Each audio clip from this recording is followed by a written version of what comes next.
કેરીના રસિયાઓ માટે માઠા સમાચાર સામે આવ્યા છે। આગામી 2 દિવસ દક્ષિણ ગુજરાતમાં કમોસમી વરસાદની આગાહીને લઈને કેરીના પાકને નુકસાન થવાની સંભાવના રહી છે।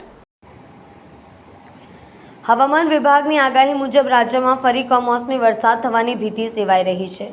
આગામી 2 દિવસ સૌરાષ્ટ્ર અને કચ્છમાં સાયક્લોનિક સર્ક્યુલેશન સક્રિય બન્યું છે, જેને પગલે આજે વલસાડ, નવસારી, સુરત, ભરૂચ, આણંદમાં વરસાદની આગાહી કરવામાં આવી છે। સાથે છોટાઉદેપુર, વડોદરા, દીવ, અમરેલી, ભાવનગરમાં પણ વરસાદ પડી શકે છે। આ તરફ વલસાડ, નવસારી, સુરત, ભરૂચ, ગીર સોમનાથમાં પણ હળવા વરસાદી ઝાપટાની આગાહી છે। આવતીકાલે વલસાડ, નવસારી, ભાવનગર અને ગીર સોમનાથમાં હળવો વરસાદ પડી શકે છે। વરસાદી અસરને પગલે આગામી 2 દિવસમાં તાપમાનનો પારો 2 થી 3 ડિગ્રી ઘટી શકે છે।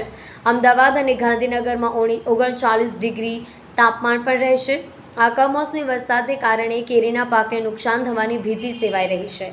હવામાન વિભાગની આગાહી મુજબ સૌરાષ્ટ્રમાં ભાવનગર, ગીર સોમનાથમાં પણ વરસાદ પડવાની સંભાવના છે, જેને જોતા કેરીના પાકને નુકસાન થઈ શકે છે। વિષમ વાતાવરણ અને વરસાદને કારણે કેરીમાં સડો પેસી જાય છે, જેને કારણે ખેડૂતોને નુકસાની વેઠવાનો વારો આવે છે। કમોસમી વરસાદની આગાહીને કારણે ખાસ કરીને દક્ષિણ ગુજરાતના કેરી પકવતા ખેડૂતોમાં ચિંતા પેસી છે।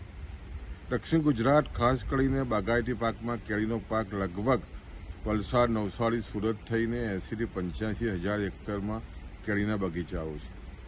ને જે રીતે વેસ્ટર્ન ડિસ્ટર્બન્સને કારણે જે રીતે સર્ક્યુલેશન આવી રહ્યું છે અને વરસાદની જે રીતની ઝાપટાની આગાહી થઈ છે, સ્વાભાવિક છે કે કમોસમી વરસાદ આવે એટલે ખેડૂતોને ચિંતા થાય।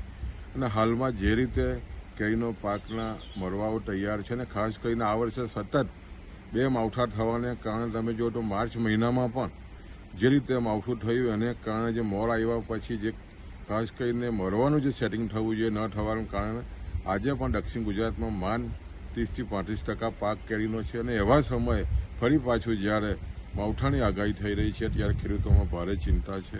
અને ખાસ કરીને આ જો માવઠું ભારે વરસાદ જો થઈ શકે તો સ્વાભાવિક છે કેરીના પાકને મોટું નુકસાન થઈ શકે। એટલે ખેડૂતોમાં ભારે ચિંતા છે અને આને કારણે આવનાર દિવસોમાં કેરીનો પાક ઓછો ઉતરે એવું ખેડૂતોનું અનુમાન છે।